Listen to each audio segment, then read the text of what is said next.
The last thing my husband Arthur ever asked of me was, "Please, Eleanor, don't ever visit the cottage in the mountains. Just promise me." He held my hand with what little strength he had left, his eyes begging. I promised. I always kept my word, even when my curiosity was a constant ache. But 2 years after he passed, that curiosity finally boiled over, and what I discovered at that property would unravel everything I thought I knew. Now I see why Arthur fought so hard to keep me away from that place.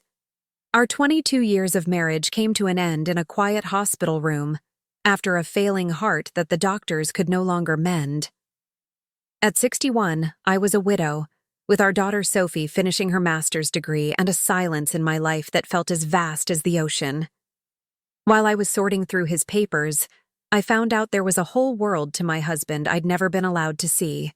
It was a perfectly normal Thursday when his lawyer, Mr. Davies, asked me to come to his office. 3 months had passed since the service. The world kept on spinning, cruelly normal, while I was still learning how to make coffee for one instead of two. "Mrs. Croft, I have something for you," Mr. Davies said, pushing a small leather-bound box and an envelope across his mahogany desk. "Arthur left very clear instructions that you were to receive this only after he was gone." The box held a single, ornate iron key with a small silver-engraved feather attached to it. The envelope simply had my name on it, written in Arthur's familiar, steady hand. "What's this for?" I asked, feeling the cold weight of the key in my palm. "It's for a property in the Blue Ridge Mountains in Virginia. Your husband acquired it about 5 years ago, but he was adamant you were not to know of its existence until now." My heart hammered against my ribs. Arthur didn't have any other properties. We had our home, and that was it. He never breathed a word about a mountain cottage. And more importantly, why would he make me swear never to go, only to have its existence revealed to me like this? "It's called Blackwood Manor," the lawyer went on. "From what I understand, it was the house where Arthur spent some of his childhood. He bought it back after it had passed through several other owners." "Hold on, that can't be right," I said, shaking my head. "Arthur hated talking about his childhood. Anytime I ever mentioned Virginia, he would clam up and change the subject. Why on earth would he buy a house there?" Mr. Davies took off his glasses and polished them. "I truly couldn't say, Mrs. Croft, but there is another significant detail. The property has become exceptionally valuable in the last year or so." "How?" "A major corporation, Serenity Peaks Development, is building a luxury wellness retreat in that valley. Your husband's land is in a prime location. They've already made several 7-figure offers for the estate." I felt dizzy. Arthur was a librarian. I was a retired history teacher. We lived a comfortable life, but we were by no means wealthy. Buying a second home, especially in an area that was suddenly a real estate goldmine, was impossible. And why would he hide it? With shaky hands, I tore open the envelope. "My dearest Eleanor, if you're reading this, then I'm gone. Please forgive me for the secrets. The house is yours now. Over the last 5 years, I turned that dark place from my youth into something I hope you'll find beautiful. I know I made you promise not to go. I'm releasing you from that promise. In fact, I need you to go there, just once, before you decide its fate. In the main study, you'll find my old laptop. The password is the date we met at the old bookstore, followed by the word story. I love you more than words can say. Arthur." I clutched the letter to my chest, my vision blurring.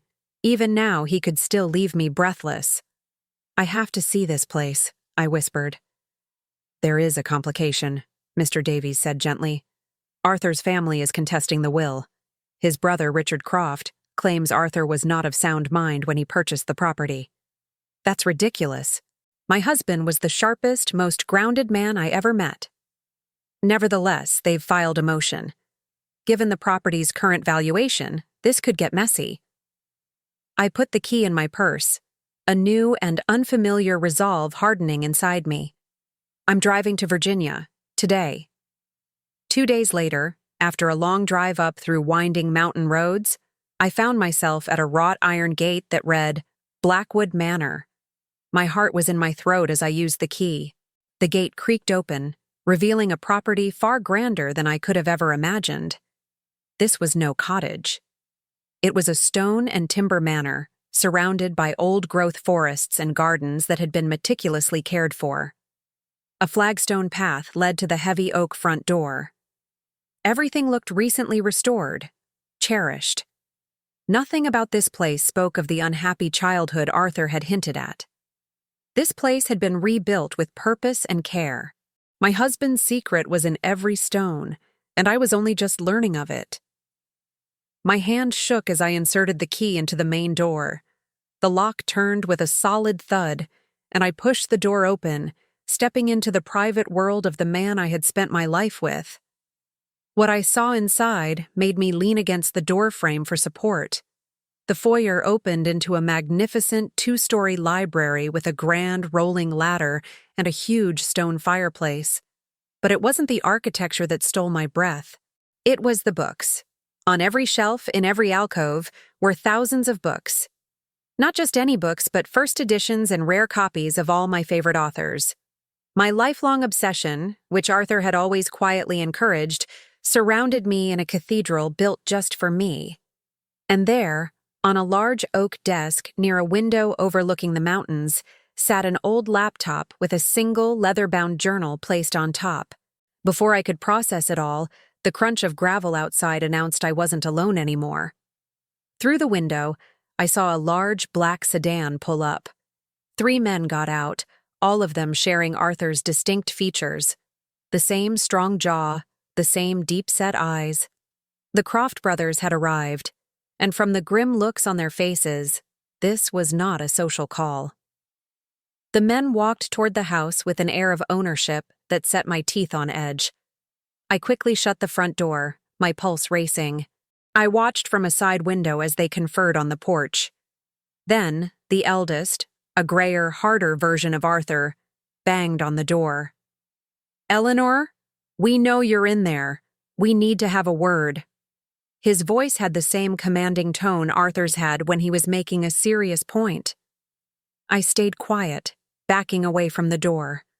Arthur's warnings about his family had always been brief, but firm. Seeing them now, every instinct I had screamed danger. The banging came again, louder this time. "Eleanor, I'm Richard Croft, Arthur's brother. These are Edward and Simon. We're here about the manor." Of course they were. Not for Arthur, not to meet the woman he loved for over 2 decades. They were here for the house that was suddenly worth a fortune. I glanced at the laptop on the desk. The answers I needed were in there, not with the men on my porch. Ignoring the insistent knocking, I went to the desk and typed in the password. November 589 story. The screen flickered to life, showing a single folder named For Eleanor. Inside were dozens of video files, dated sequentially, starting from the day after the funeral and scheduled far into the future. My hands trembled as I clicked the first one. Arthur's face filled the screen. Not the tired, pale face from his last days, but healthy, vibrant, filmed months before. "Hello, my love," he said, with that familiar, gentle smile. "If you're watching this, I'm gone, and you've come to Blackwood, just like I hoped you would. I should have known your curiosity would win out, especially after Davies told you about the place." A lump formed in my throat. He knew me so well. "I've recorded a video for you for every day of your first year without me. A year of company while you navigate your grief. A year for me to tell you all the things I should have said in person." He looked down for a moment, then met my gaze again, his expression serious. "Starting with why I bought this house, the one place on earth I swore I'd never return to." Outside, the knocking had stopped. I peeked through the window and saw the men back by their car, on their phones, looking agitated. Arthur continued. 4 years ago, I was diagnosed with a degenerative heart condition, the same one that took my father. The doctors told me I had between 3 and 6 years. I decided not to tell you or Sophie. I didn't want your pity, Eleanor. I didn't want our last years to be defined by a countdown. His eyes softened. I wanted to live with you, not die in front of you. A wave of shock and anger washed over me. He had hidden this from me. He had made these choices alone. He robbed me of the chance to truly say goodbye, to cherish our last moments with full awareness. I know you're angry, he said, as if hearing my thoughts. You have every right to be, but I hope you'll see that I did it from a place of love. The men outside are on their phones, likely planning their next move. When I got the diagnosis, I decided to use the time I had left to build something for you. You always dreamed of having a real library, a place to write. So I came back here, to the last place anyone would ever think to look for me. He leaned closer to the camera. What my brothers don't know is that I bought this house legally from our father years before he died. The old man was deep in debt from bad investments. He sold it to me for a pittance, desperate for cash, and made me promise not to tell my brothers. They still think they were supposed to inherit it. That explained their legal challenge. They felt entitled to something Arthur had rightfully owned for years. The house was a wreck when I bought it, Eleanor, a perfect reflection of my childhood here. But I had the means to change it.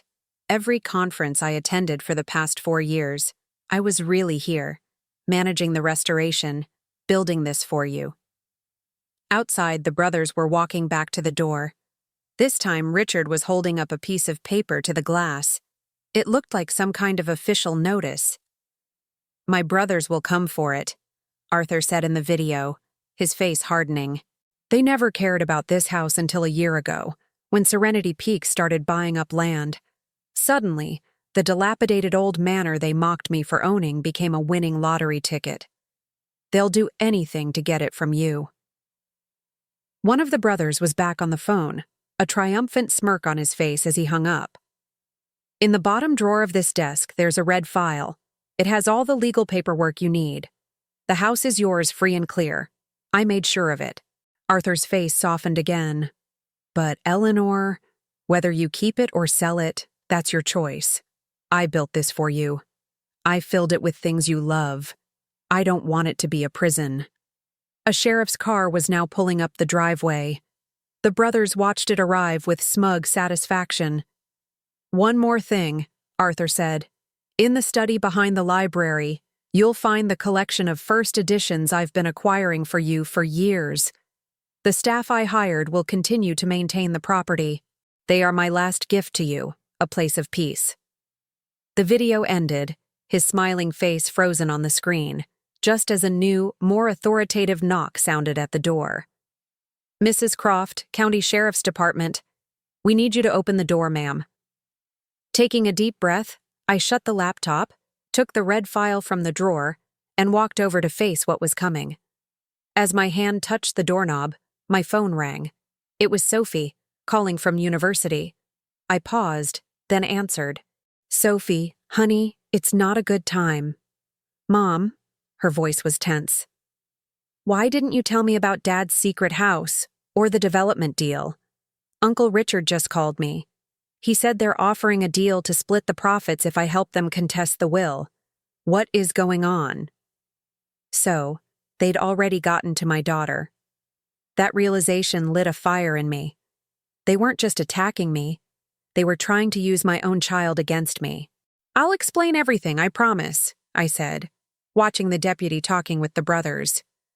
But Sophie, don't you sign anything. Don't agree to a thing. Those men are not who they seem. Mom, if there's millions of dollars on the table. This isn't about money, I cut her off, my voice firmer than I'd felt in months. It's about what your father wanted. You have to trust me. After a long pause, she sighed. Okay, but call me the second you can. I hung up the phone and opened the door. A young deputy stood there, flanked by the 3 Croft brothers, their faces a mixture of arrogance and impatience. Mrs. Croft, I'm Deputy Miller. These gentlemen have a court order for an inspection of the premises as part of an inheritance claim. I managed a calm smile, drawing on a strength I didn't know I had. Of course, Deputy. But before you do that, I think you should see this. I handed him the red file. My husband foresaw this situation.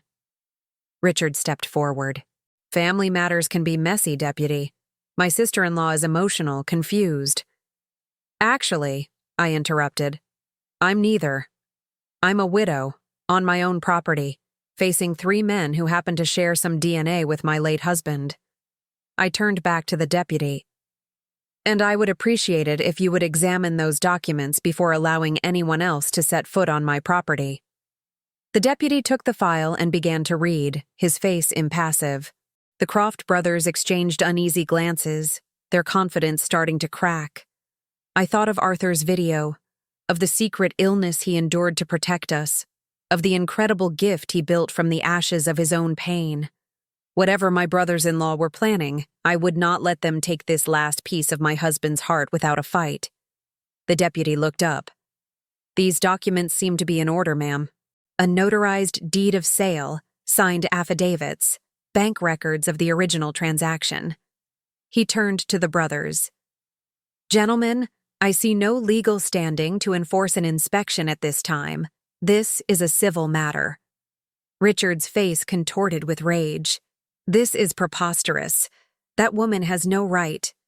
That woman, I said calmly, is Arthur Croft's wife, and I have every right to be here. As the brothers stalked back to their sedan, followed by the deputy, I felt a confusing mix of grief and discovery. The man I thought I knew inside and out had kept a universe of secrets, some devastating, others breathtakingly beautiful. Now I had a choice.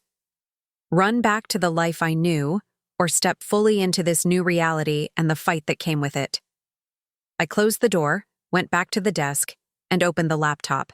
Tomorrow's video was waiting, and with it, more pieces of the man I loved and was only now truly getting to know. Outside, the Croft brothers may have lost the first skirmish, but the look in their eyes as they drove away told me one thing for sure. The war for Blackwood Manor was just beginning. I spent that night in Arthur's house, our house, surrounded by the quiet testament of his secret love. Sleep was impossible. My mind raced with everything I'd learned, the illness he hid, the magnificent library, his brother's greed, and the dozens of video messages waiting for me. At sunrise, I truly explored the manor. It was a masterpiece, blending old-world stone and wood with modern comforts. Every room seemed designed with me in mind. From the cozy reading nooks with perfect natural light to the kitchen stocked with the specific brand of tea I loved. But it was the hidden study behind the main library that truly undid me. As Arthur had promised, a collection of priceless first editions filled the shelves. Books I had only ever dreamed of seeing, let alone touching. A first edition of To the Lighthouse, signed by Virginia Woolf herself, sat displayed like a piece of art. "Good morning, ma'am." The voice made me jump. A woman in her late 50s stood in the doorway, holding a duster. "I'm Mrs. Gable. Your husband hired me to look after the manor." "Eleanor Croft," I said, extending a hand. "I imagine you already knew that." She smiled warmly. "Mr. Arthur spoke of you often, said you had a way with words that he could only ever admire." "Did you know him well?" Mrs. Gable paused. "As well as he let anyone, I suppose. He was here at least 2 weeks out of every month for the last 4 years, overseeing every last detail himself." That was Arthur. Detailed, methodical, always trusting his own hands over anyone else's. "That signed Wolf edition," Mrs. Gable said, gesturing to the book. "He spent over a year tracking that down. He said it was a copy you mentioned seeing at a university auction once, and you never forgot it." My heart ached. A brief comment I'd made over dinner 15 years ago, and he had remembered. "Did he ever say anything about his health?" I asked quietly. A sad look crossed her face. Not in so many words, but in the last year, he pushed himself harder. He worked from dawn until dusk, like a man running out of time. The confirmation hurt, but it explained the quiet urgency I'd sensed in Arthur during his final year. I had thought it was stress from his job, never once imagining he was here, building a world for me while his own was coming to an end. His brothers were here yesterday, I said, watching her face. Her expression hardened. They've been sniffing around ever since Serenity Peaks made their plans public. Suddenly very interested in the family home they hadn't stepped foot in for 40 years. She began dusting a shelf. What can I say about them? Richard's the oldest, runs some sort of investment firm in Charlotte. Always acted like he was a king and Arthur was a court jester. Edward's the lawyer, all smooth talk and sharp edges. Simon is the youngest, lives in Richard's shadow. She shook her head. When Arthur first bought this place back, they laughed at him, called it Arthur's Folly. Now that it's worth a fortune, they're acting like it's their birthright. This lined up with the little Arthur had told me about his past, his unhappy childhood, his escape to a new city, his deep reluctance to ever look back. They'll be back, I said, mostly to myself. Oh, I'm sure of it, she said. But Mr. Arthur was a planner. He always thought 10 steps ahead. Back in the library, I made myself a cup of tea before clicking on the day's video. Arthur appeared, seated in what I now recognized as the writer's study. Good morning, my love. I hope you're starting to feel at home. That smile. It was a physical pain to see it and not be able to touch it. Today I want to show you something. The camera moved as he walked down a hallway I hadn't noticed, stopping at a plain, unmarked door. This room is for you. The key is in the top drawer of the desk, the little brass one with the E engraved on it. I paused the video, went to the desk, and found the key. Following Arthur's path on the screen, I found the door at the far end of the west wing. It opened into a perfect writer's study. A huge desk made from a single piece of oak, a comfortable leather chair, and floor-to-ceiling windows with a breathtaking view of the mountains. On the desk sat a brand-new, top-of-the-line computer and a fountain pen, the kind I used to love. I hadn't written anything more than a grocery list in 20 years. After getting my master's in literature, I gave up my dream of writing novels to teach history, to provide a stable income while Arthur finished his dissertation, to raise Sophie. My dream of being a writer had slowly faded from a someday, to a maybe, to a forgotten memory. The video continued on the laptop I'd brought with me. Arthur's voice filled the quiet room. You gave up so much for us, Eleanor. Your writing was the first thing to go. You never once complained, but I always knew. I promised myself that one day I would give you the time and space back. Tears streamed down my face as I looked around the perfect room. The reference books on the shelves were all specific to the historical periods I was passionate about. There's one more thing, Arthur said. Look in the cabinet under the window seat. I walked over to the cushioned bench. Tucked underneath was a wooden cabinet. Inside was a large flat box. With trembling hands, I opened it and sank to my knees. My manuscripts, 3 novels I had written in my 20s, drafts I thought I'd thrown away during one of our moves. He had saved them all. He had kept them safe for over 2 decades, waiting for this moment. On top was a handwritten note. The story isn't over, Eleanor. The best chapters are yet to be written. I've given you the setting. The rest of the story is yours. I held the note to my heart, overwhelmed. Arthur had seen a part of me that I thought had died long ago. The sound of a car on the gravel broke the spell. Through the window, I saw 2 cars approaching, the brothers' black sedan, and behind it, a silver rental car I recognized. Sophie was here, and from the way she got out and walked straight over to her uncle's, it was clear they'd been busy. My daughter, Arthur's daughter, with his thoughtful eyes and my stubborn chin, was shaking hands with the men she'd never even met. Any peace I had found in Arthur's gifts shattered. The battle for Blackwood Manor was about to get much more complicated. I watched from the window as Sophie greeted her uncles. Her body language was relaxed, friendly. At 25, our daughter had her father's brilliant mind but none of his caution. She was quick to trust, slow to anger. My phone buzzed. A text from her. "I'm here with Uncle Richard and the others. We're coming in. We need to sort this out." Uncle Richard. They'd spoken on the phone twice, and she was already using family titles. I put Arthur's note in my pocket, closed the door to the study, and went to meet them.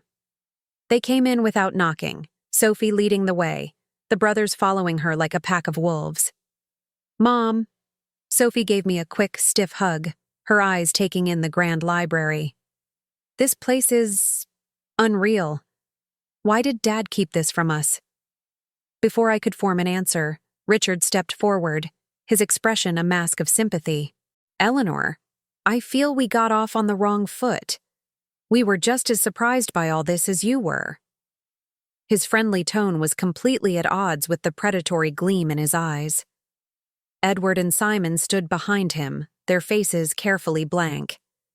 "Sophie," I said, looking past Richard, "I thought we agreed you would wait until we could talk." She had the grace to look embarrassed. "They called me this morning. They made a very generous offer, Mom. I thought it was important to hear them out." Her chin tilted up. "They're my family too, you know." "A family you didn't know you had until 2 days ago?" I said gently. "Only because Dad pushed them away," she retorted. "Just like he hid all of this from us. It makes you wonder, doesn't it? What else he was hiding?" The question hit too close to the truth of Arthur's videos. "Your father had a difficult relationship with his brothers," I said, choosing my words with care. "He had his reasons for keeping his distance." Richard waved a dismissive hand. "Water under the bridge. Brothers argue. What's important now is what's best for the family." "Exactly," Sophie agreed, looking at me earnestly. "Uncle Richard explained that this house was always meant to be shared by the family. Dad just bought it back, but the intention was always for all the brothers to benefit. They had fed her a story, and she had swallowed it whole, and their sudden interest has nothing to do with the multi-million-dollar retreat being built next door?" I asked softly. Edward stepped forward, opening a leather portfolio. "The real estate market is a factor, of course. We've prepared a settlement that we feel honors Arthur's memory while also acknowledging the family's historical connection to the property." "We're prepared to be very generous," Richard added, placing a hand on Sophie's shoulder. "A 3-way split. 1/3 for you, Eleanor, 1/3 for Sophie, and 1/3 for us. It's the only fair way." Sophie looked at me, her eyes pleading. "It makes sense, Mom. We don't need a place this big. We could sell it, we'd both be set for life, and Dad's family wouldn't be broken apart." "Your father left this house to me," I said, looking Richard dead in the eye. "To me, and me alone." "Out of sentimentality, perhaps," Richard said smoothly. Arthur wasn't thinking clearly in his final years. The accusation sent a hot flash of anger through me. My husband was brilliant until the very end. Then why the secrets? Simon spoke for the first time, his voice quiet but sharp. Why hide a multi-million-dollar asset from his wife and daughter? Why the complex legal arrangements? Those aren't the actions of a rational man. I thought of the videos, the library, the writer's study. Every single detail was a testament to his clarity and love. "Mom," Sophie said, her voice softening, "I know this is hard, but this offer is a lifeline. We'd never have to worry about money again." The library door opened and Mrs. Gable appeared, a worried look on her face. "Is everything all right, Mrs. Croft? I saw the cars." The brothers turned, annoyed by the interruption. "This is a private family discussion," Richard snapped. "Mrs. Gable works for me," I said firmly. "She is welcome in any room of my home." "Actually," Edward interjected, "her employment is tied to the estate, which is currently under legal dispute." Mrs. Gable stood her ground. "Mr. Arthur hired me, and he made me promise I'd look after this place, and after you, ma'am, if anything were to happen to him. We'll be reviewing all contracts," Richard said dismissively. I'd had enough. "I think it's time for you to leave." I looked at the brothers, then my gaze softened as I turned to Sophie. You can stay, of course. You're always welcome. You're not even going to think about it? Sophie asked, her voice filled with disbelief. I will have my lawyer review any proposal you wish to send him, I replied. But I will not be bullied in my own house. Richard's friendly mask fell away, revealing the cold businessman underneath. This property is worth a fortune with the Serenity Peaks deal. We can settle this nicely, or we can drag this through the courts for years. It will be very expensive for you. Is that a threat? I asked. It's a fact, he said. You're a retired teacher. You're in over your head. Arthur may have meant well, but he left you in an impossible position. I thought of the red file, of the videos, of the fortress of love and foresight Arthur had built around me. I believe my husband knew exactly what he was doing, I said. Now please leave. Sophie looked torn, her eyes darting between me and her uncle's. I think I'll go with them. We have more to discuss. She gave me a quick kiss on the cheek. Just think about it, Mom. Please. I watched them go, a hollow feeling spreading in my chest. It had taken them less than 48 hours to turn my daughter against me. Mrs. Gable waited until the sound of their car faded. Mrs. Croft, she said quietly, there's something else. Something Mr. Arthur told me to show you only if it became absolutely necessary. I turned to her, feeling the weight of the last 2 days settle on me. What is it? It's about the full extent of this property, and what's really buried here. She glanced around the library. We should walk outside. Some things are best not discussed within these walls. As I followed her out onto the manicured lawn, I felt a flicker of hope. Whatever was coming, Arthur had seen it. He had known this fight was on the horizon. The only question was whether he had left me with the right weapons to win it. Mrs. Gable led me past the main house to an old, dilapidated tool shed at the edge of the woods. Unlike everything else on the property, this structure looked untouched, forgotten. Your husband was a very careful man, she said, pulling an old key from her pocket. After his brothers paid him an unexpected visit last year, he became even more so. They were here before? Arthur never said a word. Mrs. Gable nodded grimly, showed up out of the blue right after the first news of the retreat project broke. Your husband was here, overseeing the library construction. They didn't even recognize him. He'd grown a beard to hide the weight loss from his treatments. The casual mention of his treatments felt like a punch to the gut. While I was grading papers, my husband was here, sick, building this refuge and fighting a silent war against his own family. What did he do? He listened to them talk about how they were going to get their hands on the family land, now that it was worth something. Then he left before they could see him. That night, he started making new plans, starting with this. Mrs. Gable unlocked the shed door. Inside, it was just an ordinary shed. Rakes, shovels, bags of soil. She walked to the back, moved a stack of empty pots, and revealed a metal ring set flush with the concrete floor. A hidden trapdoor. He had this installed last fall. He told the crew it was for a root cellar.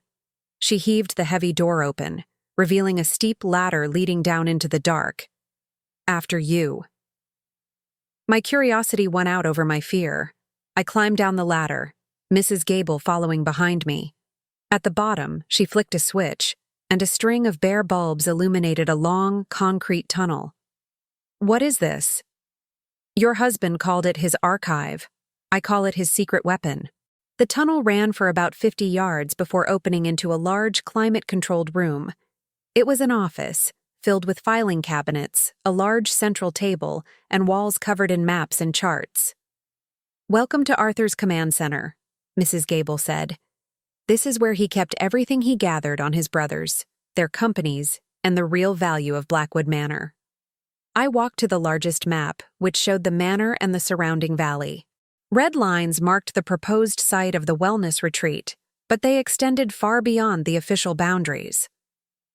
I don't understand, I said. Arthur knew about the retreat? Not at first. He bought this place for you. But 2 years ago, when Serenity Peaks began their initial surveys, he hired a land use consultant to see what the impact would be. Mrs. Gable tapped the map.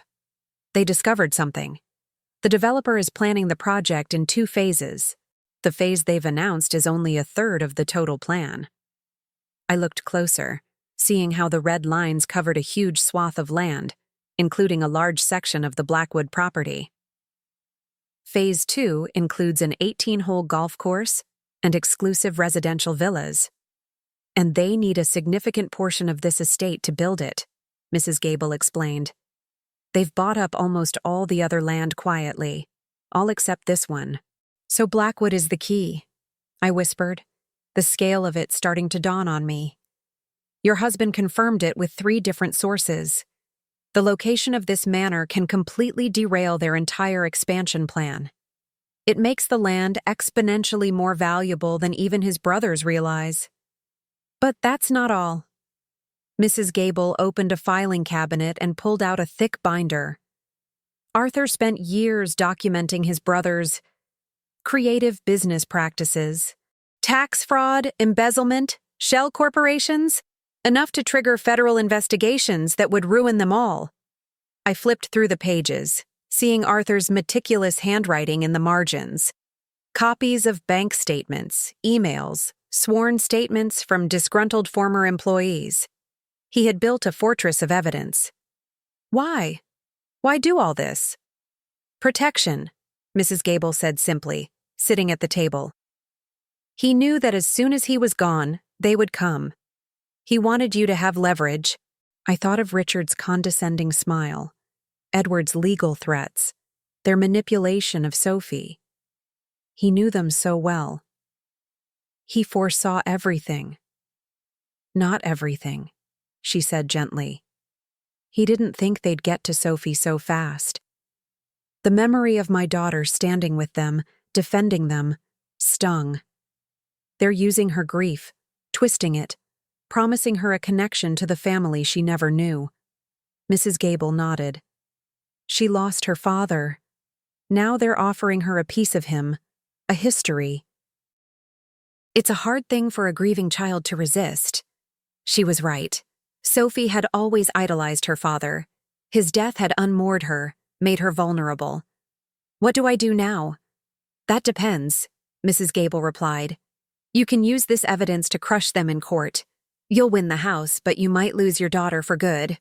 Or what? You could do what Mr. Arthur always did. Think like a chess master and find a move they'll never see coming.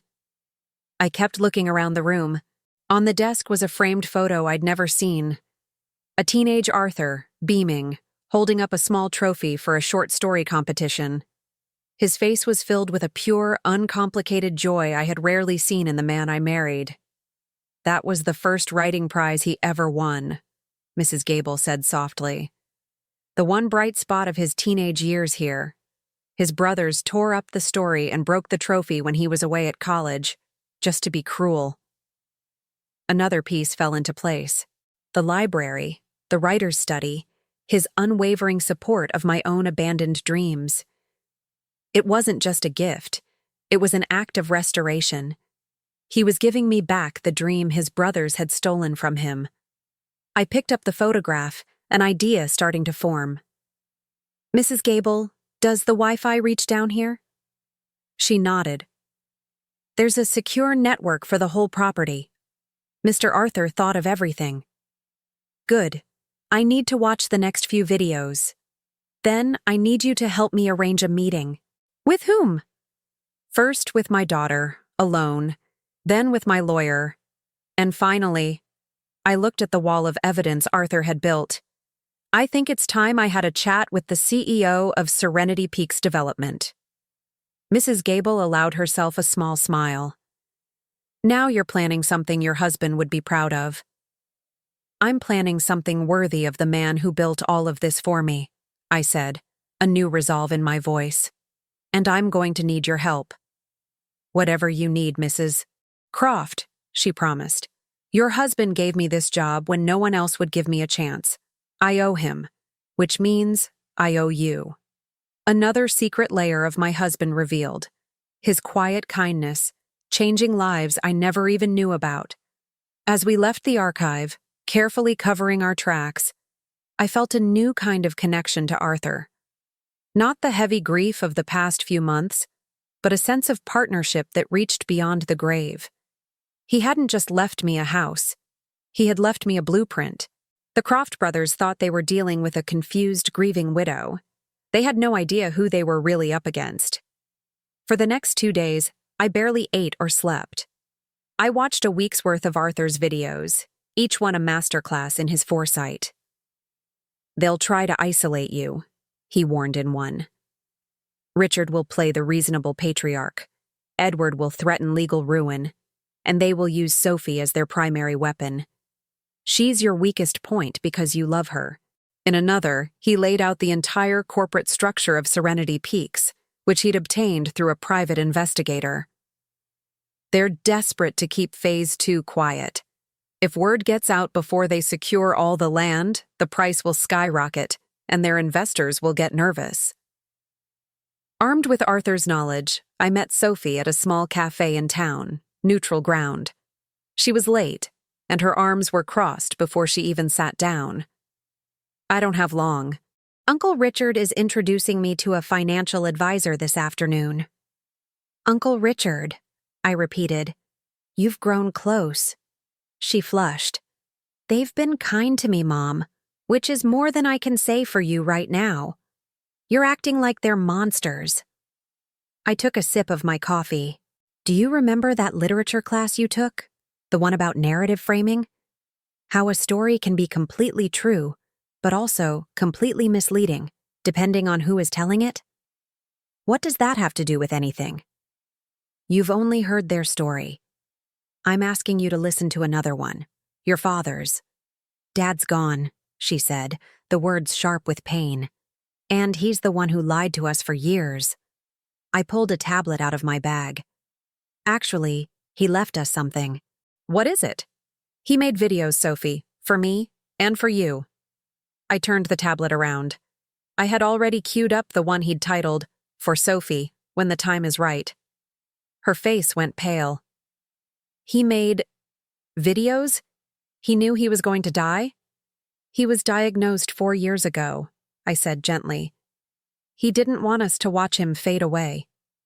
"No, he would have told me," she whispered, but her certainty was wavering. "Just watch, honey. Please. Just listen to his voice." Her hand was shaking as she pressed play. Arthur's face filled the screen. "Hello, my brilliant girl. If you're watching this, I'm gone. And if I know you at all, you're furious with me for all the secrets." He chuckled. "You never could stand being left out of the loop." Tears sprang to Sophie's eyes.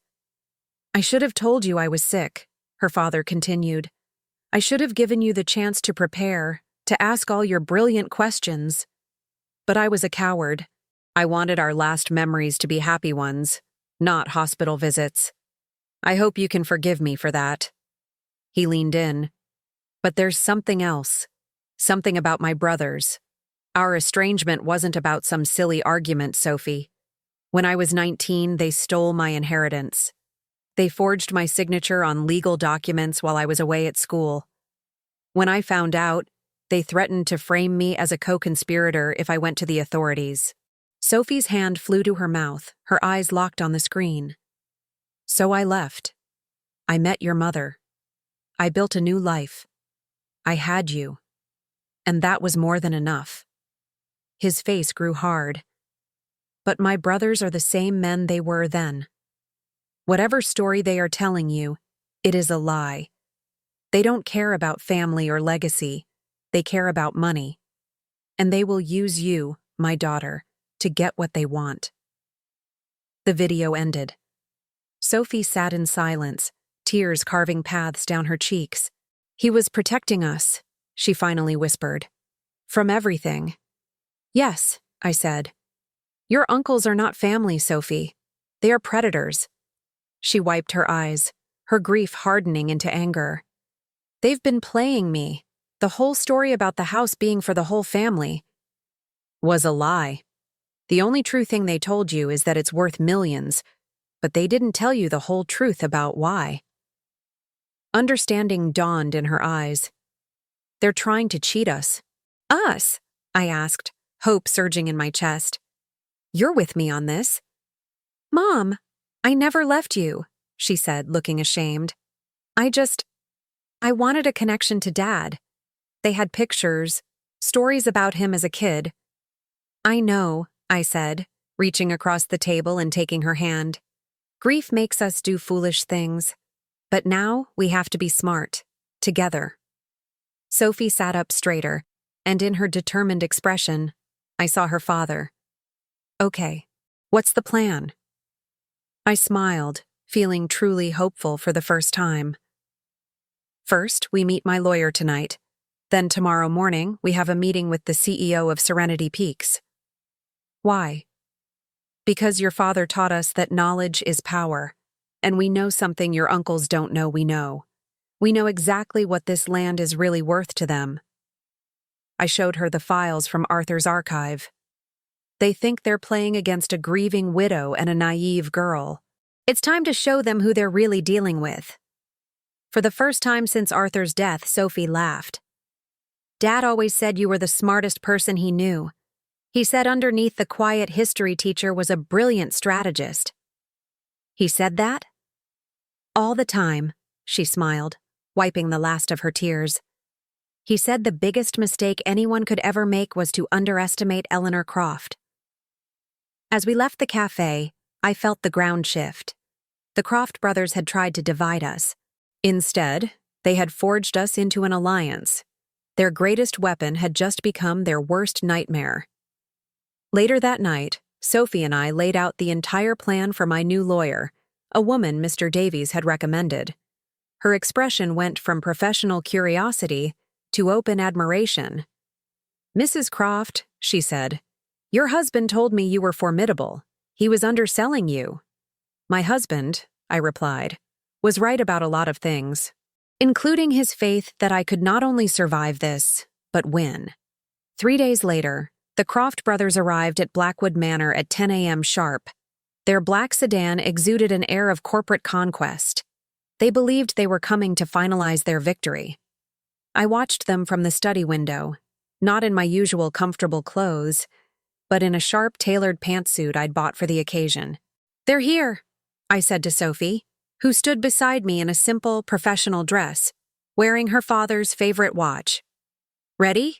She asked. Completely, I said, squeezing her hand.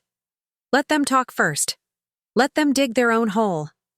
Mrs. Gable appeared in the doorway.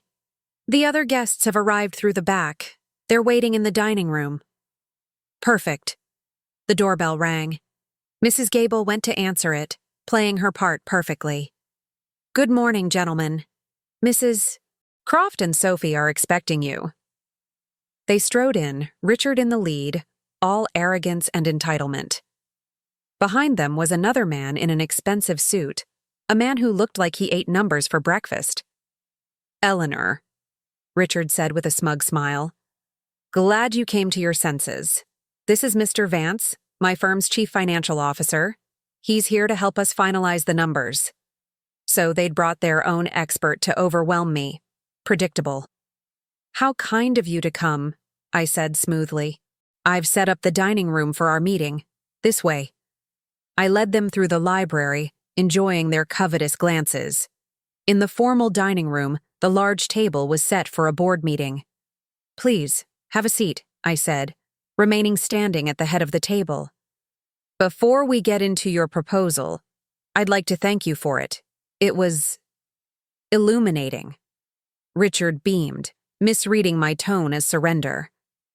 Excellent. With Mr. Vance's help, we can work out the exact details of the three-way split. Yes, the details, I said, picking up a small remote. That's exactly what I want to discuss. I clicked a button, and a large screen descended from a hidden compartment in the ceiling. The brothers looked at each other, surprised.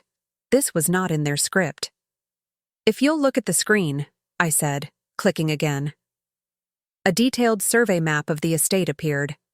This is the full 500 acres of the Blackwood Manor estate, not the 300 acres your proposal was based on. Edward shifted in his seat. The northern section is a protected wetland. It can't be developed. We omitted it to simplify the valuation. How thoughtful, I said. Except for one thing. I clicked the remote again. The map was overlaid with a new image, the complete two-phase development plan for the Serenity Peaks retreat, including the golf course and villas. Mr. Vance sat bolt upright, his professional demeanor cracking as he stared at the screen. As you can see, I said calmly, Phase 2 is almost entirely located on the worthless wetland you so generously offered to exclude from our fair division. Richard's face was turning a blotchy red. Those are unconfirmed plans, speculation. Actually, a new voice said from the doorway, those plans were approved by my board of directors last month. The Croft brothers spun around as Mr. Peterson, the CEO of Serenity Peaks, walked into the room, followed by my lawyer and two of his own executives. What the hell is this? Richard stammered, half rising from his chair. This, I said pleasantly, is a meeting about the real future of Blackwood Manor. Mr. Peterson has taken a great interest in the property, especially after I shared the extensive research my late husband compiled on his project. Mr. Vance shot a furious look at the brothers. You told me you had sole negotiating rights. They do not, my lawyer said, placing a stack of documents on the table. Mrs. Croft holds the sole, unencumbered title to the entire estate. The legal challenges you filed are baseless. This house has been in our family for 100 years, Richard bellowed. Arthur had a moral duty to us. A moral duty? Sophie spoke for the first time, her voice cold and clear. Like the duty you had to him when you stole his inheritance? When you forged his name on bank documents? When you threatened to ruin his life if he exposed you? The color drained from the brothers' faces. What is she talking about? Mr. Vance demanded. Perhaps these will clarify, I said. My lawyer handed a sealed envelope to each person at the table. Copies of documents my husband preserved, regarding certain creative accounting within the Croft family businesses over the years. The statute of limitations may have passed on some, but I'm sure the SEC would find them fascinating. Edward tore his envelope open, his hands shaking as he scanned the contents. This is a private family matter, he sputtered. On the contrary, I said, finally taking my seat. It establishes a pattern of fraud that calls into question your credibility in any business dealing. A pattern that continued when you misrepresented your legal standing to Mr. Vance and to Serenity Peaks. The room was silent. They were caught. Arthur had seen it all, planned for it all. What do you want, Eleanor? Richard finally asked, his voice a hoarse whisper. I want you to withdraw your legal challenge in writing today, I said. I want you to sign a document, also today, stating you will never again contact me or my daughter. In return, this documentation of your history remains private. Mr. Vance stood up. I believe my presence here was secured under false pretenses. Mrs. Croft, my apologies. I will be in touch. He gave the brothers a look of pure disgust and walked out. You don't know what you're doing, Richard snarled. That wetland is a nightmare to build on. You'll never get the permits. Actually, Mr. Peterson interjected smoothly, we've already pioneered the specific eco-friendly construction techniques required. We are prepared to make Mrs. Croft an offer that reflects the land's unique challenges and its immense strategic value. As the meeting wore on, with the brothers silently fuming as my lawyer and Mr. Peterson's team hammered out the preliminary terms of a deal, I caught Sophie's eye. She gave me a small, watery smile. It was a look of pride, of relief, and of a deep, painful understanding of the lengths her father had gone to protect them, even after he was gone. When the Croft brothers finally left, defeated and exposed, the future of Blackwood Manor was secure. not carved up by greed, but preserved as a legacy for the family Arthur had built. As their car disappeared, Mrs. Gable came to my side. "Your husband would be so proud," she said. I watched the dust settle on the driveway. "We're not done yet," I replied, thinking of all the videos I still had to watch, of the new life that was just beginning. This was just the first chapter, but we had won it. We had won it with the tools Arthur had left us, and the strength he always knew I had. The weeks after the confrontation were a whirlwind, finalizing the agreement with Serenity Peaks, which involved a long-term lease of the northern wetlands rather than an outright sale, ensuring we retained ownership and environmental oversight. Sophie stayed with me, the chill between us replaced by a new, deeper bond. We fell into a ritual, watching one of Arthur's videos each morning over coffee. "Did you ever suspect," she asked one evening as we sat on the porch, "that Dad was sick, or that any of this was happening?" I thought back. There were signs, but I didn't know how to read them. The way he insisted we update our wills a few years ago. How he started taking photos of everything, of me just reading a book. I thought he was just getting sentimental in his old age. "A mortality awareness phase," Sophie said with a sad smile. "I guess he was," I mused. "But the biggest thing was how he started finishing projects. Your father was always a someday man. Someday we'll travel. Someday I'll sort the garage." Then, suddenly he was doing everything, building this place. I shook my head, the sheer scale of his secret still astounding. I never knew he was in a race, building a future because he knew he wouldn't be in it. The Serenity Peaks executives were taken aback by my proposal. I didn't want a lump sum. I wanted a partnership that included creating a conservation trust for the wetlands and establishing an annual Arthur Croft grant for aspiring young writers, funded by a percentage of the resort's profits. "Mrs. Croft, these are highly unorthodox terms," their lawyer told me.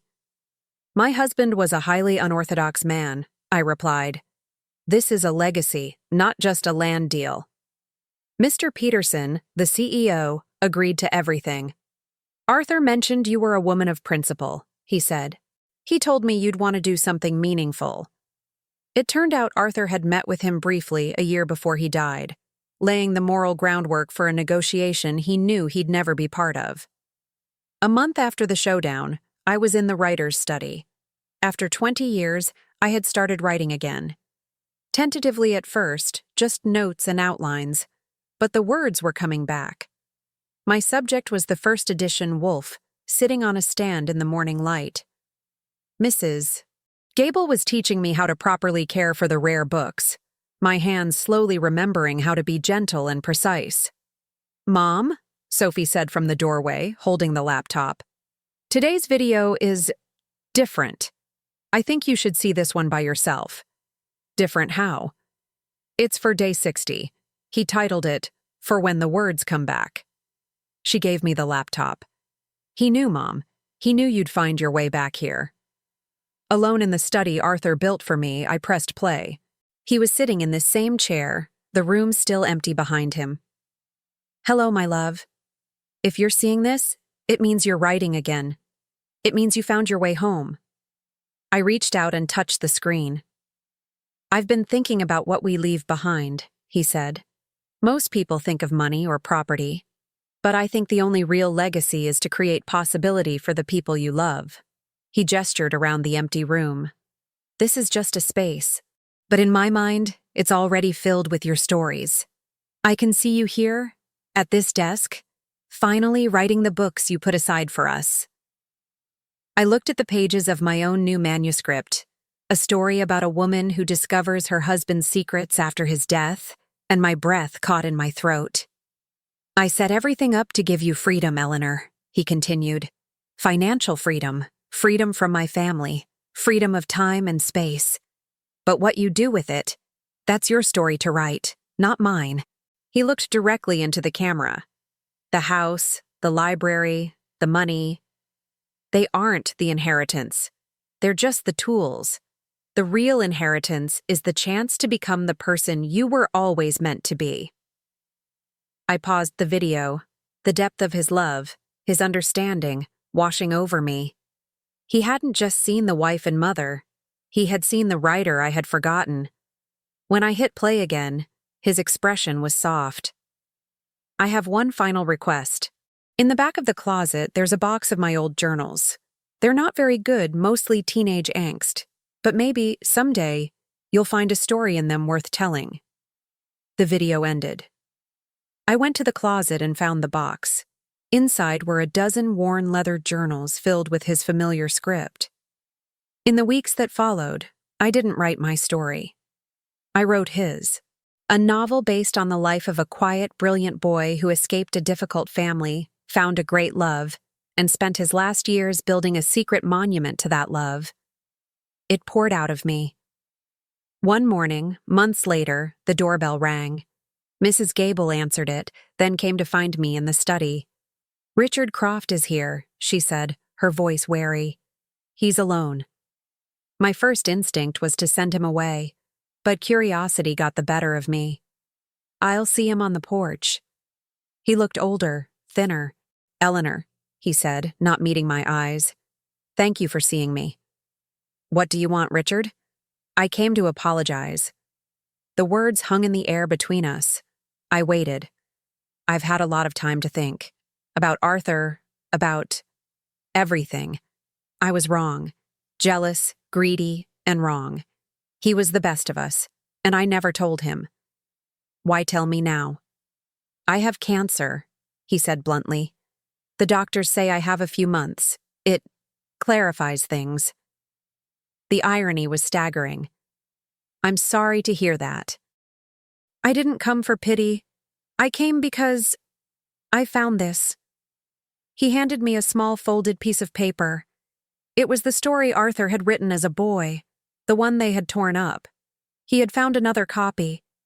"I thought you should have it," he said, his voice thick with an emotion I couldn't name. Would you like to see the library?" I heard myself offer, the words surprising me as much as him. He looked up, shocked. Then he gave a slow, small nod and followed me inside the house he had tried to steal. As he stood among the books his brother had collected, I didn't see a villain. I just saw a sad, dying man, haunted by a lifetime of regret. Forgiveness wasn't for him.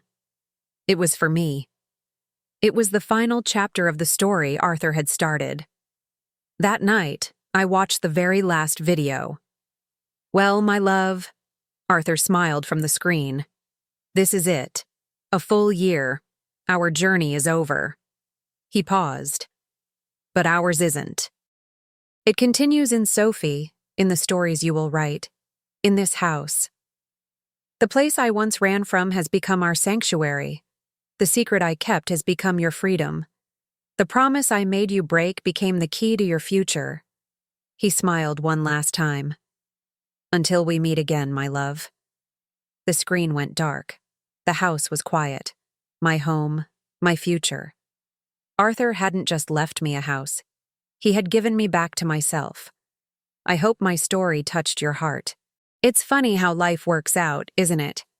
I'd love to hear what you think in the comments below, and please, tell me what city you're listening from. It's so lovely to know where my stories travel. If you enjoyed our time together, please subscribe and click that little notification bell. I tell a new story here every single day, and I wouldn't want you to miss tomorrow's. See you then.